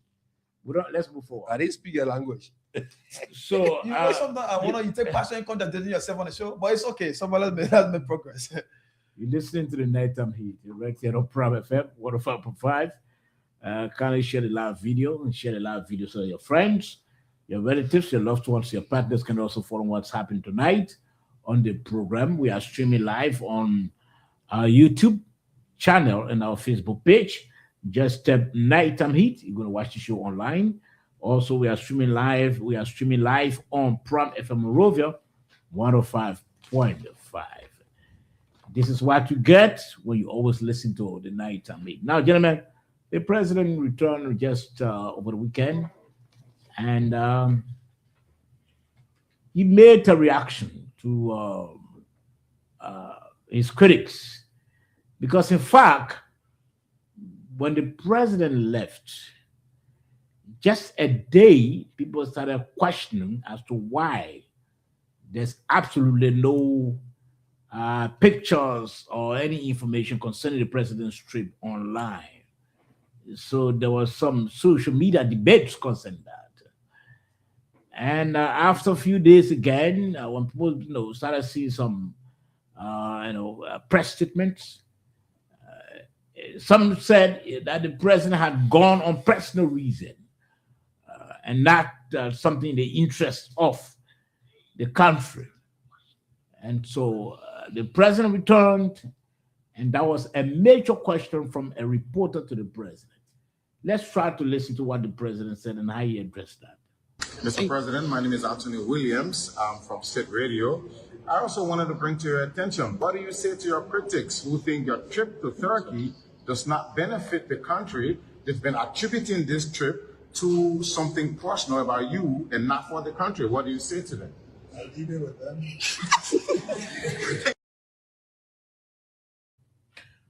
That was the president. Very short we'll talk about maybe the substantives from the trip. But first, let's hear from the lot of you your takeaway from what the president said, Mr. William. Well, I mean, so about the president was being very dishonest to the question, and that is why I also blame the journalist for the manner in which the kind of choice of word he used in the question. If I were the journalist, probably I would have asked the president, instead of critics, no Liberians, and maybe you would have gotten a response you need from the president. But that's even as the fact that the man used critics, the president was still on obligation to have given an answer. Because while critics they are not like living in blue sky, they are living in Liberia. They are Liberians. Okay, so you are also answerable to them. Also answerable. So Mr. 1 minute. 1 minute. Yeah, 1 minute. Yeah, 1 minute. No, let me just say this quickly to you. When you finish this, gentlemen, I want to appeal to you. When William finishes, just give me a few seconds. I just want to say something. I'm about to step out. Thank you. All right, go ahead and respond to the video we just played. Oh, okay. So, okay. Quickly, let me just say this. The only thing I want to say about this is I want to speak to the ethical piece. The president flew to Turkey on a private jet owned by a company that is bidding for a serious business in the energy sector. Mr. Kennedy. Mr. Kennedy right here. Mr. Sandy. Yeah. Sandy. Yeah. I know you may talk about that, but the first question I ask, what is your takeaway? You listen to the president, how he responded to the journalists. Oh, okay. Let me speak to that quickly. So like my brother William was saying, as president, the president serves the people of Liberia. It's amenable. If a journalist put a question to you and say, hey, this is what people are saying, I think it would have been better for the president to say, look, I beg to differ. And he provide a little bit of explanation instead of saying, I leave it with them. That's like dismissing the concern of the people. And that's not a Joseph Boakai that we know. We know him to be a diplomat. But this time around, he didn't come across appropriately. Yes. Okay. So you can do your addition quickly. Okay. So, and the ethical piece I want to speak about here is there's a Turkey company called, I think, Caro Power Ship or so, that is seeking to do business in the energy sector of the country. This company is one of the competitors. It compromises the president to fly to Turkey in a private jet owned by this company. Here is it. And let me localize it for us. My brother Famule is my supervisor at work. He doesn't have a vehicle. I drive him to work every day. But guess what? I'm a terrible worker. I go to work, I don't do my job. I am running from one office to another gossiping. When Mr. Famule mustered the courage to terminate me, absolutely not. Because he doesn't want to hurt my feeling. So I'm saying this to say that if the Liberian government decides tomorrow to award a contract to this company, that the president flew his private jet, the uptake will be that the government did it because the people are friends of the president. That's why people who occupy prominent positions, they do not take gifts. President Boakai has over 42 years leadership experience. He has a lot of people in his cabinet who know this basic stuff about leadership, ethics, professional ethics. So I'm disappointed that the president chose to do that. The optics is just not good. Thank you. Okay. Yeah, as I was saying, the president, I thought it behaved very, very unfair to the question. And that's why even being a journalist, the best choice of all would have been Liberians. But in the worst case that the president, he was asked about critics, the critics are citizens. And once you are a president of the country, you are answerable to the Liberian people.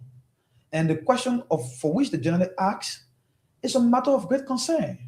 I heard the president concerned about, whenever he makes this trade, then people are in the country trying to maybe get a different perspective about it. And he owes that clarification to that, But however, that is the president that I know that I think a lot of us should know, when it comes to the manner in which he answered to these questions, especially these kind of, upon his arrival in the country. That is the same president who a few months back, when you were quizzed about giving a level of experience in government, certain lawmakers about to be impeached on his watch, and he said, "What never happened will happen."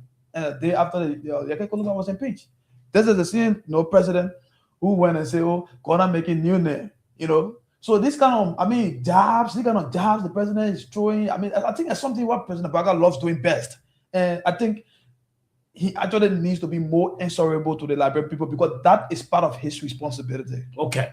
Josh, let's hear you. Your takeaway on that. The president's return. I always told people, and we always said the media is flooded with a lot of people with microphone. When you misstate people, the kind of question that you're supposed to ask, if you mix, it left with the president. The president will have walked and passed it. That question was very poor. The president answered all the other questions. They had no issue with it. That question was very poor because you brought politics instead of the issue. And you got a political answer. All right? Frankly, I'm a person who sometimes when you go, you see the president comes from abroad, you want to know why the president went. You want to know what's in there, what is it in the package for the country, and how was the trade. Let the president tell you. Let the president explain this. First of all, before even if you know the pressing line or the way they can answer, sometimes you need to use your journalistic idea to draw them into listening to you to answer your questions. You didn't ask him about the country. You say your critics say you went over there on your own for your personal business. So you say, I leave it with him. So is there anything wrong? That's what you were cared about. You were not cared about the general Liberian public that were interested in knowing, what was the purpose of the So trip. in this situation, you blame the president or you blame the journalist? The journalist is a line of question. That's what I said. So you got no problem with the reaction from the president? Yeah. That's why. Tell me now. Your colleague said the president was not honest with answering the question. That's an opinion. Why should I address someone's opinion? I'm trying to speak to my own opinion as a journalist myself. All right, I can say I will look at the president and say you are dishonest. If the man say the president was dishonest, because the president was not honest, is my president dishonest? And someone tried to. And you speak. think that's the right way you should have answered that question? That answer was very, very to the point, according to his question. Additionally, someone tried to speak about gift. The Air Force One that was changed in Turkey, donated by the Qatari government. That I give to the world's #1 president, Donald Trump. Worth around $400 million. Let me tell you the monetary value. All the investment from his children and guy in Qatar, this and that, it's not anything for the rest of the world. For us, that the private jet that came is for this country, so our president would. Why we don't respect our leaders? Why we don't respect our leaders? Why should we always think that our leaders,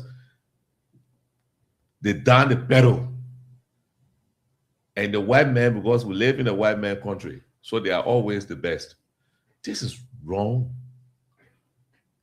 President Bouaka, when he took power, he said, and I quote, let's listen to this today. I will fly with private jet if there is a need. And I will also fly with commercial plane. He said it clear, but he's not going to hire a private jet to be ready at the airport waiting for him. Anytime he wants to go, he go. But he said if there is a need, he will fly with private jet. And there was a need, in his opinion, in his own office, for him to fly with that particular jet. So should I say that if that particular company that own a private jet, if it can't, so there will be compromise, so that the president will just go sign? Don't we know the process of concession in Liberia?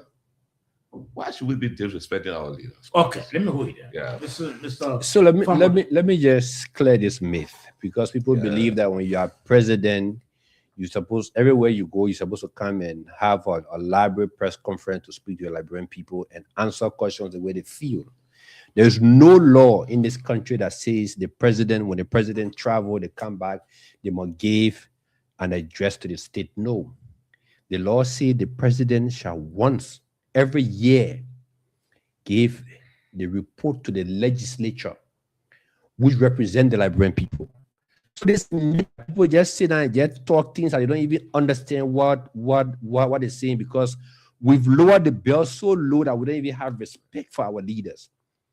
That George said, the greatest country in the world. I have seen the president saying to a journalist, that's a nasty question, I'm not going to answer to it. Insult journalists. And then you sit here, you don't even follow things, you want to come and be trading jobs, or the president was dishonest, the president was this.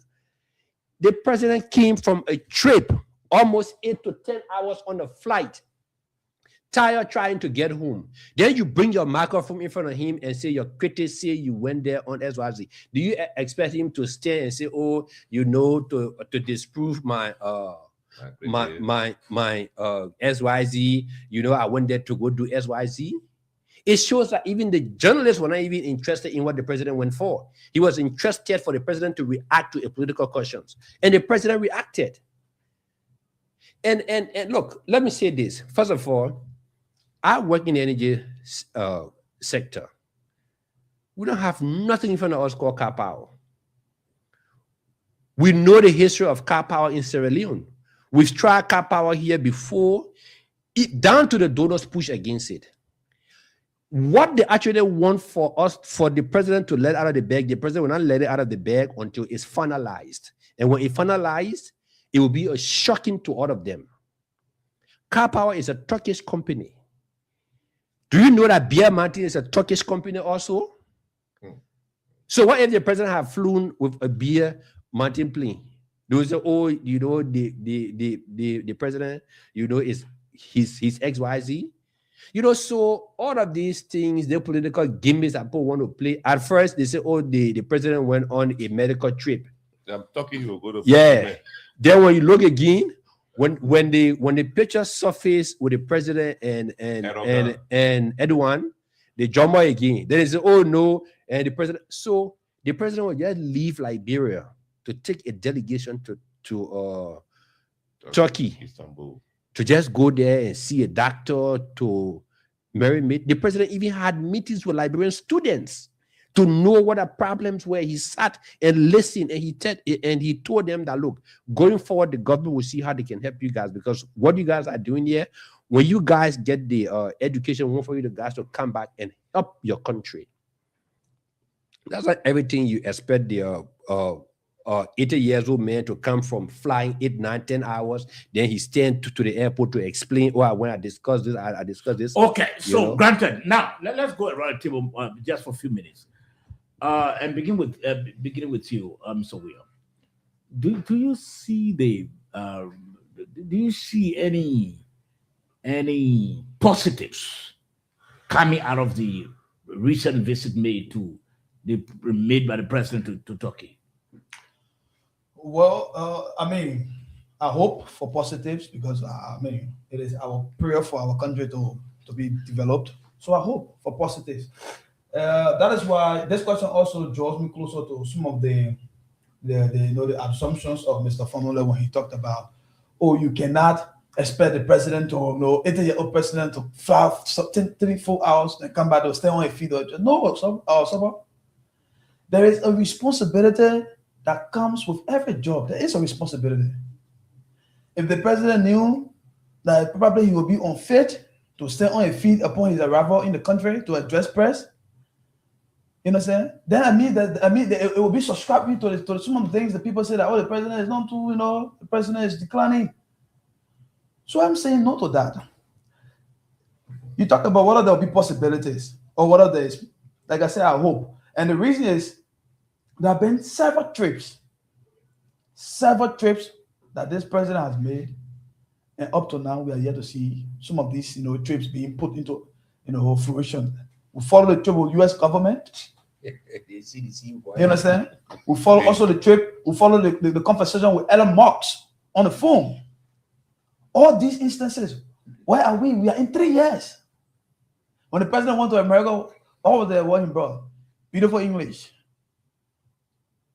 You understand? Did we see any concession deal following that visit since then? Did we see any, major investment probably that except what was already consummated, which is the compact? So I'm saying, I hope, and I believe that a lot of Liberians hope that there should be greater possibilities. And one of the things that makes the trip most suspicious is it is a customary tradition at the Ministry of State. When the president travels, especially on a state visit, the public is informed timely. To some extent, in fact, in most instances, the press are normally in his company or better still part of the delegation. Even if that one person, the office of the president, the presidential secretary will always be represented. Was that happening in the case of this recent visit? I didn't see that until maybe Mr. Kennedy can prove it and tell me. So I'm saying yes, we hope. So that's the answer to the question. We hope that possibilities come as it must come in as soon as possible time. Mr. Kennedy, do we expect? Do you know any internet service called Starlink? No, have you ever heard about it, bro? He doesn't know. Starlink has been around. Okay, so as a result of the calls that were made between this president, Elon Musk. I think you saw the video that time. You saw the conversation. You saw the president speaking with Elon Musk. And let me tell you, he coming here 2027. That's a breaking news for you. So these things, yeah. So you mean Starlink? So when you say no, go ahead. So somebody got to do follow up. Then the man is saying that Starlink being like, bro, it is at the result, and it is of the call made by President Baka. But he has Starlink him here. Yeah. Go ahead. So it is. If you don't know, ask the people who brought the company. They will even tell you. So maybe you don't have to trust me because I'm sitting right before you. You can see me every time. Let's talk about it. What I'm saying, Starlink is owned by Elon Musk. That's the world biggest and best internet company. The question I ask you. Okay. So that conversation, brother, right? Okay, so I wanted to. Yeah, we're not talking about Elon Musk now. We're talking about the recent trip. So the recent trip, this president has traveled to a lot of places, and the dividend is very clear. I know not many will see it. I mean, the few will not see it, but many seeing it as proving both on radio, both on you can see it all on the social media. All right, this trip to Turkey, it was a state visit. In the state visit, as some people said they didn't see, but for me, I saw the television crew, journalists with the president to the airport. It was live when our aircraft picked up to go. All right. Again, it was live when that aircraft landed.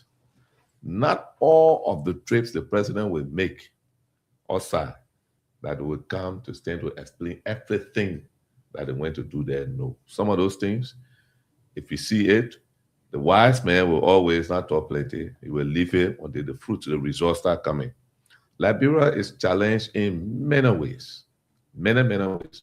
There are a lot of people that say the Japan trade was nothing. The Japan trade, the fruit started today when they started removing those things.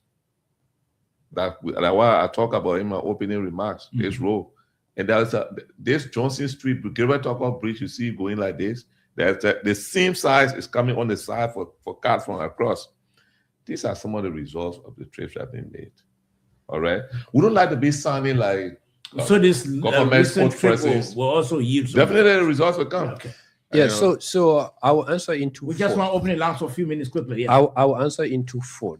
And the first one would be that every trip that this president has made has yield results. The trip he made to China has yielded the result that we're seeing today with those overhead bridges being built to 540 and other places. The trip to China also has yielded into a lot of other different projects coming, agriculture and other stuff. The trip he made to the United States today get us into the compact.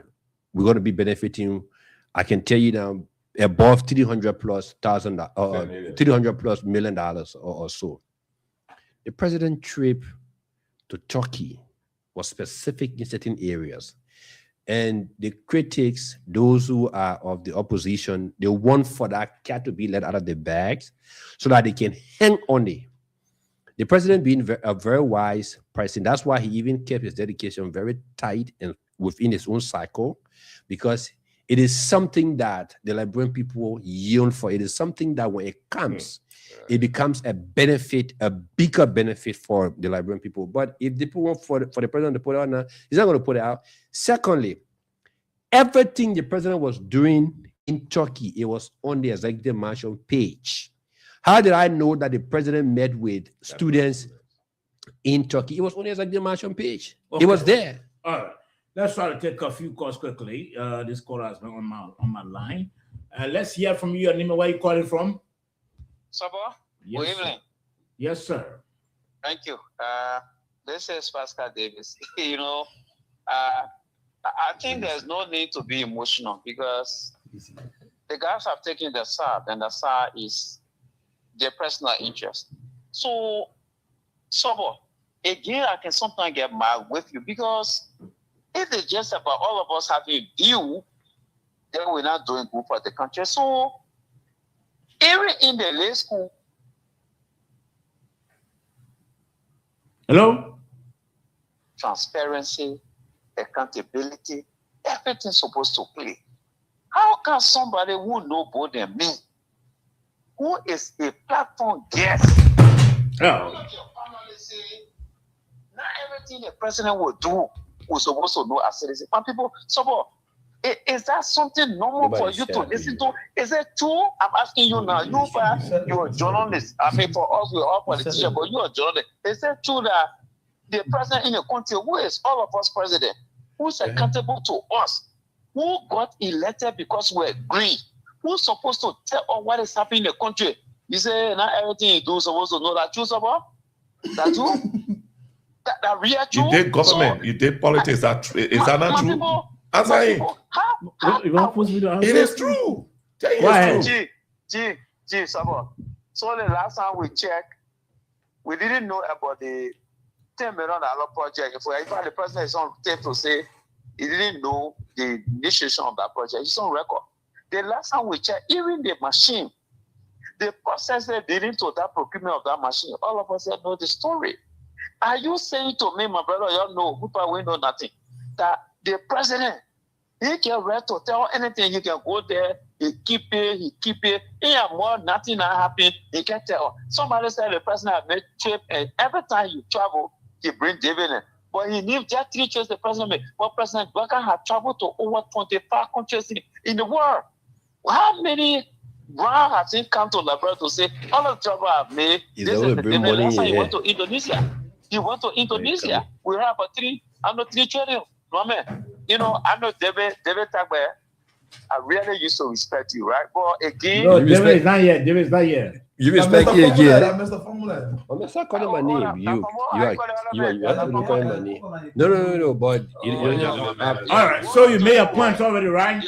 Yeah. Hey, okay, Sabo, thank you. 0778 460 793. Again, 0778 460 793 or 0886 05 0507. Again, 0886 05 0507. You're listening to the Nighttime Heat. We've been talking about a couple of issues. First, we spoke about the statement made today by the ANC political leader. Let's hear from you quickly. Your name? My name is David Escode, calling from Benton Street. Okay. Yeah, so Junior Baka told yesterday that John Williams used to go Canada to go win his son. But now we see Patrick in the next club. So that they start now, the Patrick start going in the next club. So now you see that President Weah going winning football game. But now he's going nightclub Tata Mbaka. All right, you finish making your point. Let me take the other caller. Where you coming from with nightclub? Hello? The man message gone, so he'll be responded to. 077-8460-793. Again, 077-8460-793. Let's hear you. Your name? Hello. Yes, sir. This is another calling from Monitor. All right. Yeah, I'm listening to all the conversations that are going on. I know that Mr. Fabio is in the bureau to support the country. Fabio is not more business to support in the country. Fabio is people are supporting the country in our hands. How is President kind of thought rubbish? Then he's supporting the president. No. We can't take that other language there from you. Let's hear you. Your name? Apologies. Yes, sir. Yeah. Thank you. Let me take listen to all of the panelists on the panel. So this is cool. Okay. And I joined this conversation from as an executive of the United Party in Bureau. Quickly. So thank you. Let me appreciate all of you for the very touchy point. So when I listened to Kumi today, I was wondering as to whether it was a political leader, a serious-minded political leader, Mr. Alexander Benedict Kumi, who we have more respect for. Someone who people say, considering him to be the solution, someone who has that kind of a vast experience. Like him speaking today, it's totally suburb. The government have launched investigation in the $19 million church case. Somebody has been lead from persons of interest to suspect. From suspect now to prosecutor. They have taken the person to court today. We heard an argument from the court. The person defense him and that of the government defense him arguing. Why should they continue with this prosecution? Or why should these people be here as one suspect? Then Kumi is telling us that we should say go and find independent investigation to come because Kumi's perception or mindset is that there is nobody linked from the Baka family. So it means it is not independent. There is nobody linked from the Kun family. It means it is not independent. Or there is no higher ministers linked to this particular issue. So it is not independent. And even if the government were to go to the U.S. or security agency out there, independent security agency out there to say, come and put the investigation into this particular thing, Kumi and others, once they do not call Baka and Kumi, they will say, we not trust that the government brought those people. Okay. What is the essence?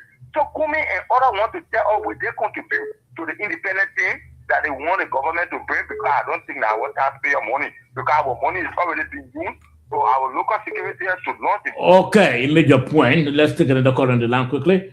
Let's hear you. Your name? Yeah, good evening, Sobo. Yes, My sir. name is James Kwali. I call you for UN Drive. Okay. Yeah, I've been listening to speakers, including Mr. Cummings today, like the Rodney CA, Senator Snow. Just go ahead. Hello?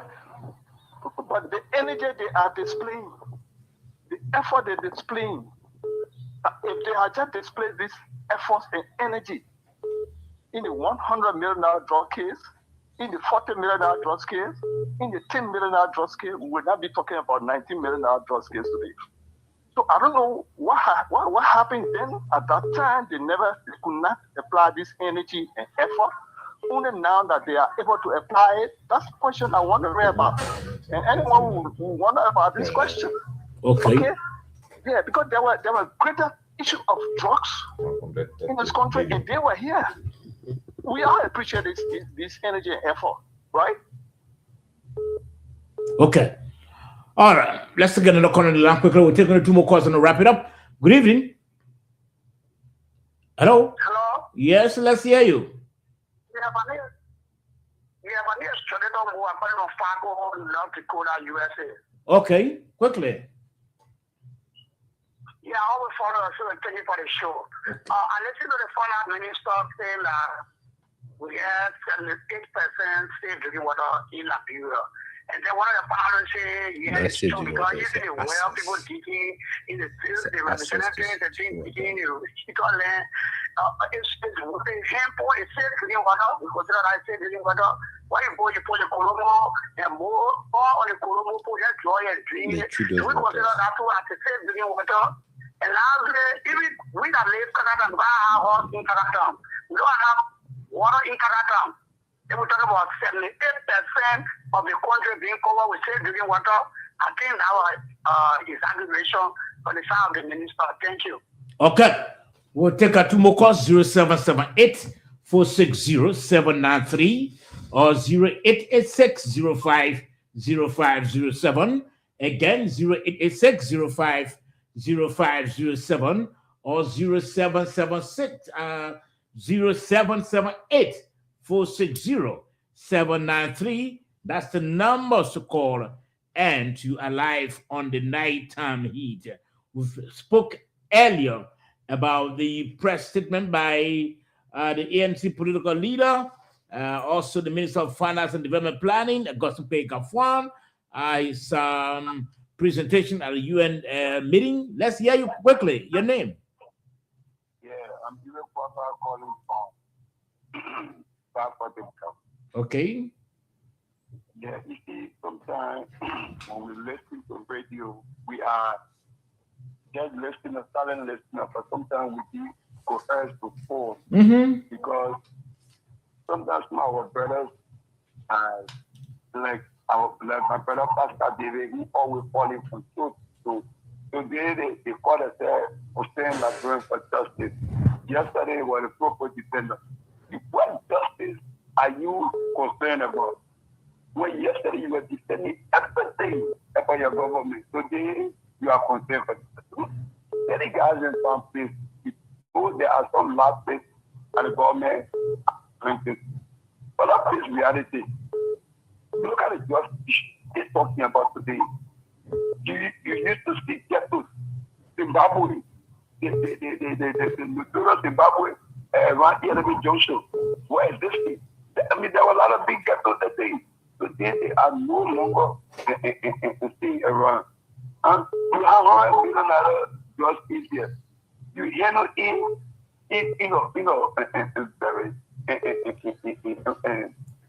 very ugly manner that you didn't have us to get disappointed. Today you want to come. No, even look up to me. You come in with it and you with the farm, we agree. Okay, but then, well, what was your energy yesterday?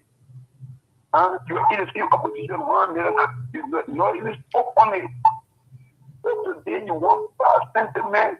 Okay, let's take the last caller quickly. Let's hear you. Your name? Hello, good evening. I'm Usaki Flomo calling for Upper Conway. Okay. Yes, you know, we as Nigerians, let us be honest to our conscience.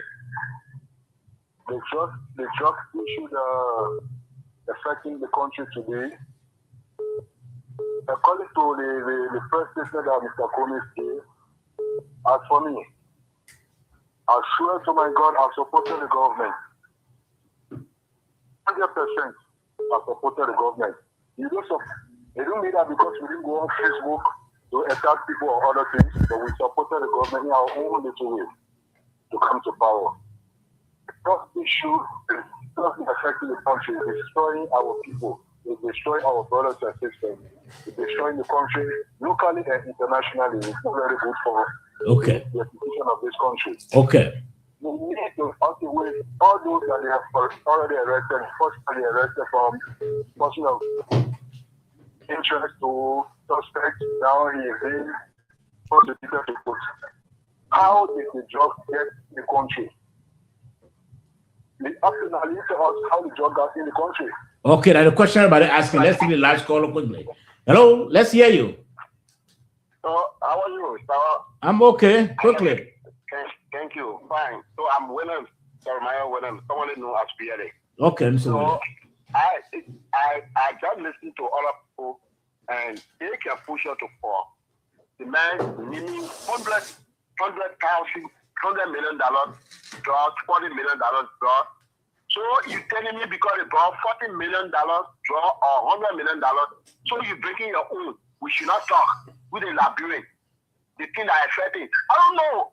They say Unity Party are sophisticated.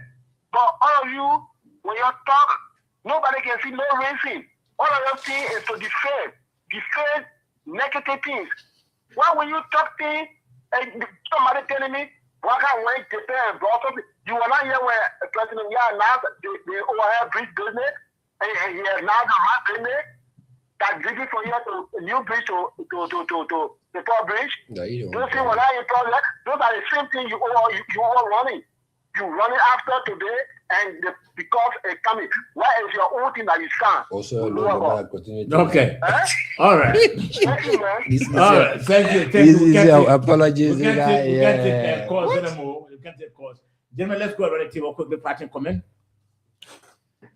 Yeah. So I will conclude with this, especially with my own take on the. I mean, when it comes to the 78% of access to safe drinking water, and we just saw somebody 2 or 3 months ago when, for the first time, the Liberia Water Corporation trying to establish a regional office or a branch in like Granger County so that they can start to expand on water supplies. They are not. In fact, they just started to carry on the F works. Similarly, Plebo the same. You understand? So if these rural areas, especially with that kind of immense population, on an increase, how is it then we'll have 78% of our citizens that have access to safe drinking water? So this is far from the truth. Okay. You know, lastly, the issue about the president being, going to the club, no stress to support his son, EP or musical album launch. This is the very same thing that people now in government complained about yesterday, so you can see the hypocrisy. That is being hypocritical. I didn't really want to put that on the. I come in. I didn't want to put it all in. No. But honestly, no, gentlemen, 1 minute. 1 minute. 1 minute. It was not part of our discussion today. No. And besides, the reason why I didn't bring it up, I think that was trivial. Very trivial. Very trivial. It's not important to national. No. It can be quoted to any national. Somebody call that trivial. It's trivial, man. President of our country is Saba. It was a very good show, but I will end with this. You see, these apologies, they don't know exactly what to call. Let me say the clear. Hey, Chief, is that your time? Is that your time? If you're talking, Chief, I'm not talking to you. I'm not talking to you. There were callers here who call a Chief. Please. I'm not a citizen. I'm not a member of any political party. I am a journalist. And I remain as such. But I said these apologies. Did I call your name? No, I just thought to make that clear. There was somebody who called here and said, Formula then are the one who's supporting the country and do XYZ or so. These are the apologies. Why? And if you think you're part of it, then fine.